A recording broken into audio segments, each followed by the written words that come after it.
Bonjour les amis, j'espère que vous allez bien. Dans ma précédente vidéo, je vous ai présenté l'université Panthéon-Assas, qui est une université non connectée. Pour ceux qui souhaitent augmenter leurs chances d'avoir des admissions en France, je vous ai présenté l'université Panthéon-Assas. Je vous ai montré comment créer votre compte. Donc les gars, dans cette vidéo, je vais vous montrer comment postuler. Il faut savoir que pour postuler à l'université Paris-Saclay, il faudrait soit postuler en licence 2 ou en licence 3. Parce que pour ceux qui veulent postuler en master, ça ne marche pas. Voilà, il faut passer par mon master. Voilà. Donc, je ne sais pas pour les étudiants internationaux, il faut passer par où. Mais pour quand même la licence, il faut postuler en licence 2. C'est possible pour les étudiants internationaux. Et pour les étudiants aussi, et pour la licence 3 aussi. Donc, pour le master, je vais chercher des informations. L'année passée, c'était possible, mais cette année, je ne sais pas. Maintenant, donc, regardez la vidéo jusqu'à la fin. N'oubliez pas de la partager, de la liker. C'est la seule façon de soutenir cette chaîne. Donc, de vous abonner aussi, les gars. Donc, ici, pour ceux qui ont déjà créé leur compte, qui ont regardé ma vidéo sur comment créer leur compte, ils savent comment faire, ils savent comment procéder. Sinon, vous allez cliquer ici pour créer votre compte ou regarder ma précédente vidéo sur Panthéon-Assas Paris 2 pour savoir comment créer votre compte. Mais dans mon cas, j'ai créé mon compte, donc je vais cliquer sur se connecter. Ici, je vais renseigner mon adresse email avec laquelle j'ai créé mon compte. Voilà. Voilà. Il faut faire attention pour ne pas faire des erreurs avec l'adresse mail.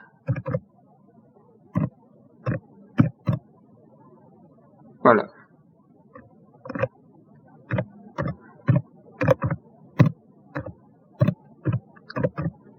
Ensuite, on va mettre notre mot de passe qui est là. Je vais mettre mon mot de passe. Voilà. Là aussi, il faut faire attention pour mettre le même mot de passe. Voilà. Parfois, ça prend pas, mais voilà. Je vais voir si ça va prendre. Connexion. Là, on est sur la plateforme. C'est là qu'on va faire tout. Voilà. C'est là qu'on va faire notre demande d'admission. Mais il faut savoir que moi, dans ma précédente vidéo, j'ai déjà choisi ma formation, équivalence licence 2, licence deuxième année, information et communication. Donc, il faut savoir que vous avez la possibilité de faire deux choix. Moi, j'ai fait un choix et chaque choix, c'est 15 € pour les étudiants internationaux. Donc, ça veut dire que si vous choisissez deux formations, vous aurez à payer 30 €. Pour moi, je vais payer après 15 € par carte bancaire. Voilà. Donc, je vais cliquer ici. Donc, je vais cliquer juste ici sur brouillon. Voilà. C'est là que je vais remplir tout ça. Donc, identité, information administrative, cursus académique, expérience, formation, documents et paiement. Voilà. D'abord, monsieur, je suis monsieur. Si vous êtes une dame, vous cliquez sur madame. Maintenant, numéro étudiant, ça ne vous concerne pas. Ça ne vous concerne pas parce que vous n'êtes pas en France. Voilà, ça ne vous concerne pas. C'est pour les étudiants français. Voilà, ça ne vous concerne pas. Voilà. Le numéro, ça ne vous concerne pas. On va cliquer juste sur le nom. Nom du genre, ça ne vous concerne pas. Partout où il n'y a pas étoile rouge, c'est pas obligatoire. Vous pouvez ne pas mettre. Deuxième prénom, troisième prénom, tout ça, vous ne mettez pas. Identifiant national, ne mettez pas. Moi, je vais cliquer juste ma date de naissance. Je vais cliquer par exemple premier. Voilà. Vous mettez juste après, voilà. Comme ça. Comme ça. Comme ça. Voilà. Pays de naissance. Moi, je suis guinéen. Voilà.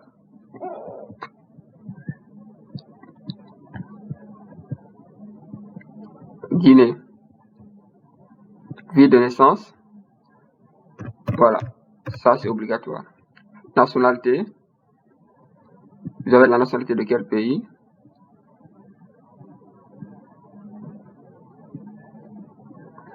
Voilà. On va chercher mon pays. Voilà, ici. Il y a tous les pays. Voilà. mon numéro de téléphone. Là aussi, je vais juste cliquer. Il ne faut pas oublier ça. Voilà. Voilà. Il ne faut pas oublier le 00 ou bien le plus. Voilà. Pays. Voilà, toujours mon pays. Je vais mettre la Guinée. Voilà. Regardez la vidéo jusqu'à la fin, les gars. Code postal, c'est pas obligatoire. Donc, il n'y a pas d'étoile. Ville. Voilà. Où est-ce que vous êtes en ce moment? Je crois bien, c'est ça. Coordonnées. Parce que c'est coordonnées. Où est-ce que vous êtes? C'est pas où vous êtes né, mais où est-ce que vous êtes en ce moment. Maintenant, ici, c'est Guinée. Moi, je suis, disons que je suis en Guinée. Voilà. Ville, Conakry. Numéro de la rue, je vais dire par exemple, voilà, 21. Mais souvent en Afrique, c'est compliqué, mais il faut chercher quand même à complément d'adresse. Moi, j'écris Tombo. Ce qui me vient en tête. Maintenant, catégorie socio-professionnelle du premier parent. Votre père, par exemple, il est quoi? Voilà. Moi, je vais écrire employé de commerce, par exemple. C'est à vous de chercher quelque chose. En tout cas, c'est pas important, mais il faut mettre quelque chose. Ouvrier agricole, voilà. Inactivité. Elle ne travaille pas, par exemple. Sauvegarder et continuer. Voilà. Identité, on a rempli.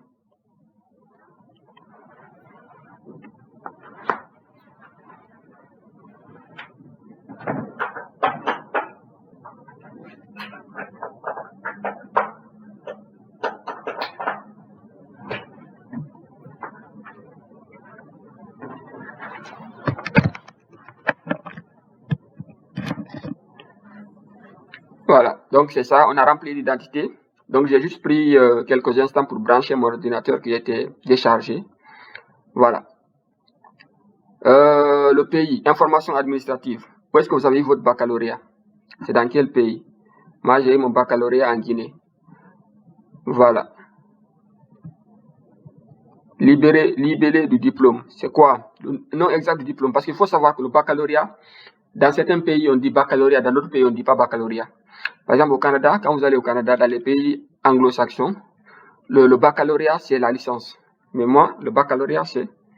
Voilà, je vais cliquer juste. Comment on appelle le baccalauréat chez nous? Baccalauréat. Voilà. Nous, on dit baccalauréat unique. Voilà, c'est comme ça le nom exact. Année d'obtention. Je l'ai obtenu en 2019. Sauvegarder et continuer. Voilà. Cursus académique. Année scolaire. Je vais regarder bien. Dans l'enseignement supérieur. Ça, c'est si vous êtes à l'université. Mais bon, si vous êtes à l'université. Mais supposons qu'obligatoirement vous serez à l'université parce que vous ne pouvez pas poster en licence alors que vous n'êtes même pas à l'université. Voilà. Vous pouvez ajouter des années. Ça, d'abord, je vais mettre la première année. Ma première année à l'université, c'est 2000, 2020, 2019, 2020.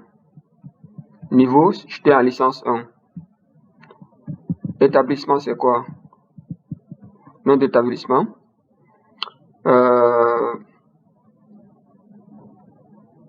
Autre. Je vais renseigner nom de... Maintenant, vu que vous êtes en Afrique, il n'y a pas votre établissement ici. Vous cliquez sur autre. Et même ceux qui sont en France, il n'y a pas tous les établissements ici. Vous cliquez, vous mettez le nom de votre établissement. Voilà.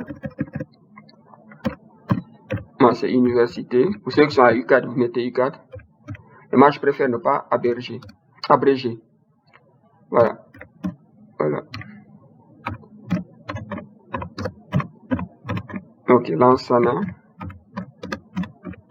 Conté. Voilà. De Symphonia.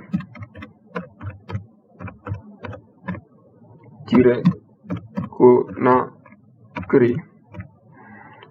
Maintenant, discipline principale. Moi, j'ai choisi quelle formation d'ailleurs? Qu'est-ce que j'ai fait à l'université? Voilà. Qu'est-ce que j'ai fait à l'université? Moi, disons que j'ai fait information et communication. Maintenant, si vous ne trouvez pas votre discipline ici, mettez autre. Vous le renseignez ici. J'ai fait la science politique. Je préfère faire comme ça. Voilà. Si vous avez des questions, mentionnez en commentaire, les gars. Moyenne générale de l'année de l'année sur 20. Supposons que j'ai eu sur 20, j'ai eu 12,06 par exemple. Sur 20. Maintenant, ça dépend. Voilà. Est-ce que j'avais une quelle mention? Est-ce que vous avez sur votre relevé de notes de la licence, est-ce qu'il y avait une mention? Oui, par exemple. Moi, c'est mention assez bien. Si c'est sans mention, mettez sans mention. Voilà. Session unique. Voilà. Vous avez validé au niveau de la première session ou bien la deuxième session. Moi, c'est la première session. Si c'est la deuxième session, mettez la deuxième session. Mais moi, c'est la première session. On va ajouter.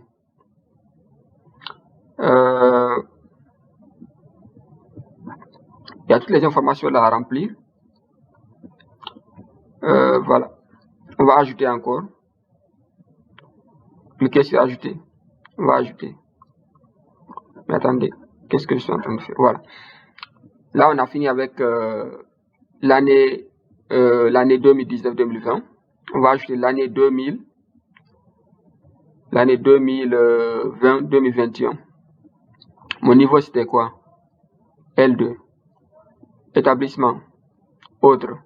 Je mentionne l'établissement ici. Non. Établissement, c'est autre. Je mets le nom de l'établissement. Je mets juste Université Générale Lansana. Conté. Voilà. Facile, non? Sofonia Conakry. C'est mieux.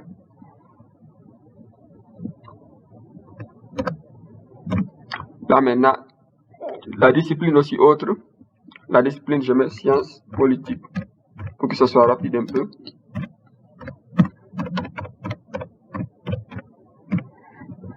Moyenne générale sur 20. Supposons que j'ai eu 13, par exemple, virgule 63 quoi. Mention bien, par exemple.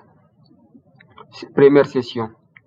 Ça, c'est la licence 2. Maintenant, si vous êtes en licence 3, vous cliquez encore ajouter. À chaque fois, même si vous êtes en master, vous cliquez toujours ajouter. Ajouter encore, on va mentionner la licence 3. Voilà, vous remontez. L'année 2021-2022. Niveau d'études. Licence 3. Ou équivalent. Établissement. Autre. On va mettre l'établissement. Université. Mais moi, je ne vous conseille pas d'abréger. Moi, c'est juste pour que ça ne soit pas aussi assez long. Lansana Conté. Sofonia Conakry. Discipline principale, c'est quoi? Autre. Sciences politiques. Mais si votre discipline est là-bas, vous mettez directement. Sciences politiques. Donc, moyenne générale de l'année sur 20. Ou notation sur... moyenne générale de l'année, c'est combien? Moi, je vais cliquer juste 11,32. Assez bien. Ou bien sans mention, par exemple. Pas de mention. Parce que tout est possible. Session. Maintenant, si vous êtes en master, si vous cliquez sur ajouter, vous mettez votre master 1. Si vous êtes en master 2. Voilà. Ensuite, la moyenne cumulative, c'est la moyenne générale qui est sur votre attestation de fin de cycle. Moi, la moyenne générale, par exemple, c'est la somme de tout ça. Bah, voilà. Mais c'est au responsable de calculer ça. En tout cas, vous allez voir ça sur votre attestation de fin de cycle. Si vous avez déjà fini les études, mais si vous n'avez pas fini, ça veut dire que vous n'avez pas une moyenne générale. Voilà. Supposons que moi, j'ai fini ma moyenne générale. Supposons que c'est 13. Ok. Je vais juste cliquer sur 13,02. Diplôme obtenu. Année d'obtention. J'ai obtenu mon diplôme en 2022. Intitulé diplôme. Diplôme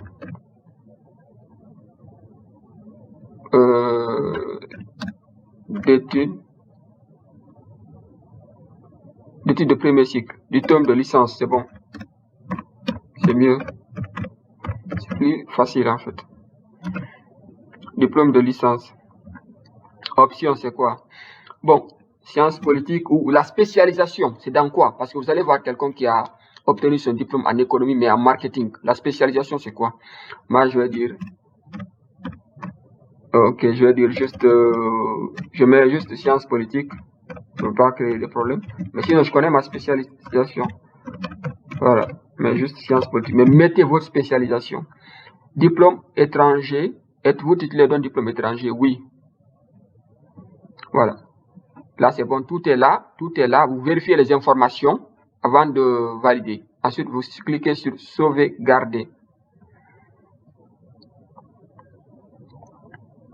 Maintenant, expérience professionnelle. Est-ce que vous avez des expériences professionnelles? Peut donner lieu à validation de l'expérience professionnelle acquise au cours d'une activité salariée ou non salariée ou encore d'un stage. Exercez-vous actuellement une activité professionnelle? Si vous travaillez actuellement, oui ou non? Moi, je ne travaille pas. Voilà. Supposons que moi, je ne travaille pas. Mais si vous travaillez, vous dites oui. Et si oui, à quel secteur professionnel? Privé ou public? Vous le savez. Voilà. Public, vous cliquez. Privé, vous cliquez. Voilà. Pour ceux qui ont dit oui, votre expérience professionnelle est-elle en rapport avec la formation sollicitée? Ça veut dire quoi? Vous avez une formation en économie et que vous travaillez dans le domaine où vous êtes formé dans le domaine de la banque et finance, vous travaillez aussi dans une banque. Voilà. Est-ce que ça a un lien avec la formation, le métier que vous êtes en train de faire en ce moment? Est-ce qu'elle est en lien avec la formation que vous avez apprise? Oui ou non, ça dépend. C'est à vous de chercher à savoir. Votre expérience professionnelle est-elle supérieure ou égale à 5 ans? Oui ou non? Si votre candidature est acceptée, bénéficiez-vous d'un congé individuel de formation? Ça, c'est si vous travaillez. Voilà. Pour quelqu'un qui ne travaille pas, il n'a pas besoin de congé. Supposons que moi, j'avais dit ici que exercez-vous une activité professionnelle. Je dis non. C'est-à-dire que moi, tout ça là, c'est non. Votre dernier emploi. Remplir le cadre suivant afin de fournir des précisions sur votre dernier emploi. Voilà. La fonction que vous avez exercée, est-ce que vous avez été directeur quelque part, vous avez été enseignant dans une école privée ou publique, je ne sais pas. Nom de l'entreprise, si c'est une école, vous mettez le nom de l'entreprise. Une brève description de ce que vous avez fait. Le secteur d'activité, c'est dans quoi? C'est dans l'agriculture ou c'est dans le commerce ou quoi? Quand avez-vous pris ce poste? L'année à laquelle vous avez commencé. Expérience professionnelle. Décrivez chronologiquement vos précédentes expériences professionnelles, de la plus précédente à la plus ancienne. Indiquez le niveau de responsabilité et joignez les documents justificatifs, attestation de l'employeur, appréciation du chef de service. Si vous avez une longue expérience, n'hésitez pas les emplois les plus pertinents. Vous pouvez ajouter des expériences professionnelles en cliquant sur le... Voilà, là maintenant vous allez cliquer sur... Voilà, tout ça. Voilà. Ça, c'est en fait, en fait, ça veut dire tout simplement de détailler votre expérience. Voilà. Quand est-ce que vous avez commencé? J'ai commencé, par exemple, le 1er mois 2019 à telle date, la fonction que j'ai occupée, le nom de l'entreprise. Ensuite, vous avez cliqué sur sauvegarder et continuer. Et vu que moi, je n'ai rien fait, voilà, je n'ai absolument rien fait, donc pas de secteur privé, non. Déjà, j'ai cliqué ici. En principe, je ne devais même pas cliquer ici parce que je n'ai pas travaillé. Voilà, ici, mais je ne sais même pas comment enlever ça. Mais bon, ce qui reste clair, moi, je n'ai pas travaillé. Travailler, non. Mais pour ceux qui ont travaillé, je vous explique comment faire. Donc, faites comme je vous ai dit. Il s'agit juste de répondre aux questions en fonction de votre situation. On va cliquer rapidement sur sauvegarder et continuer. Voilà. Maintenant, formation non diplômante. Mentionnez vos formations non diplômantes, classe préparatoire, résultats au concours des grandes écoles, stages. Vous pouvez ajouter des expériences professionnelles en cliquant ci-dessus. Voilà. Les formations que vous avez faites. En fait, quand on dit formation non diplômante, c'est des formations non académiques. Vous avez fait des formations quelque part, vous avez assisté à un séminaire de formation, des trucs comme ça. Vous pouvez mettre tout ça ici. Voilà. L'année à laquelle vous avez fait la formation, le nom de l'intitulé de la formation, l'établissement, l'organisme qui a offert la formation, les résultats. Voilà. Vos impressions, vous pouvez mettre vos impressions, qu'est-ce que la formation vous a permis d'avoir et tout. Mais l'essentiel, si vous avez aussi d'autres formations, vous cliquez sur ajouter, vous mettez encore. Si vous avez plusieurs formations, à chaque fois vous cliquez sur ajouter, vous mettez. Sauvegarde et continuer. Voilà, on dit quoi? Document à transmettre. On a document manquant, document envoyé. D'abord, je dois transmettre mon CV. Voilà, pour ceux qui ne savent pas comment rédiger un CV, apprenez à rédiger un CV. Si vous ne savez pas, mentionnez en commentaire, on va faire des vidéos pour vous, pour montrer comment faire un CV. Mais actuellement, je ne pense pas si quelqu'un, en tout cas pour ceux qui sont universitaires, ils ne savent pas faire un CV. Il faut savoir aussi, il y a beaucoup de tutos qui parlent de ça, donc n'hésitez pas à les regarder. La lettre de motivation, c'est important. Rédiger une lettre de motivation, vous mettez ici. Format PDF, toujours c'est format PDF. Relevé de notes du baccalauréat. Voilà, votre bulletin de baccalauréat. Votre relevé de notes, vous la mettez ici. Vous cliquez, juste cliquez pour télécharger. Vous la mettez ici. Diplôme de baccalauréat. Cliquez pour télécharger, vous le mettez ici. Pièce d'identité. Voilà, carte d'identité nationale ou votre passeport. Le format scanné, vous mettez. Relevé de notes pour post-baccalauréat. Voilà. Pour ceux qui, voilà, pour l'université en fait. La licence 1, vous mettez ici la licence 1 et la licence 2. Vous les mettez dans un seul fichier. À fournir, on dit quoi? À fournir au plus tard, à fournir pour le 15 au plus tard. Sinon, vous serez réputé avoir abandonné votre candidature après cette date. Votre inscription administrative ne sera plus autorisée. Voilà, ça veut dire que je dois fournir tous les documents au plus tard le 15 juillet. Donc, moi, je vous conseille d'ailleurs de les fournir maintenant là. Votre diplôme de licence, si vous l'avez. Justificatif de votre expérience. Pour ceux qui ont dit qu'ils ont des expériences professionnelles. Justificatif de votre niveau de français. Pour les candidats non francophones uniquement, c'est écrit. Si vous n'êtes pas francophone, pour les Béninois, les gars, les Ivoiriens, les Sénégalais, les Guinéens, les Maliens, vous n'en avez pas besoin. Vous n'avez pas besoin de justificatif de français, étant donné que vous avez passé toute votre vie à étudier le français, à parler français. Traduction du cursus en français pour un traducteur, par un traducteur assermenté. Pour les gens qui ont étudié dans une école anglophone et que les relevés sont en anglais et les documents sont en anglais, vous allez fournir une traduction de ces documents par un traducteur assermenté. J'espère que vous savez ce que c'est qu'un traducteur assermenté. Attestation de comparabilité. Il s'agit d'une attestation de comparabilité pour les diplômes obtenus à l'étranger ou durant la période d'études effectuée à l'étranger. Déposer une demande de reconnaissance du diplôme peut servir à des firmes de poursuite d'études, de recherche d'emploi, pour l'obtention de la mention d'un cursus francophone dans le cadre de la demande de Elle peut aussi être sollicitée pour tout autre projet pour lequel elle sera utile.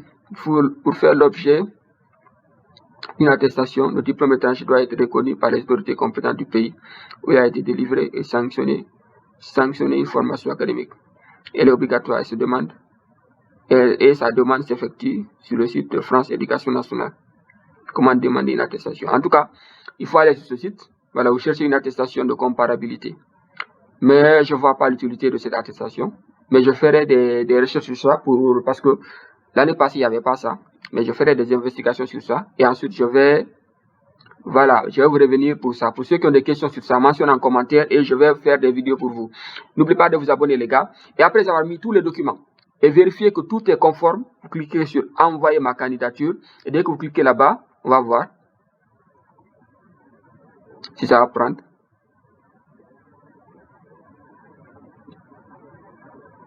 Je pense pas.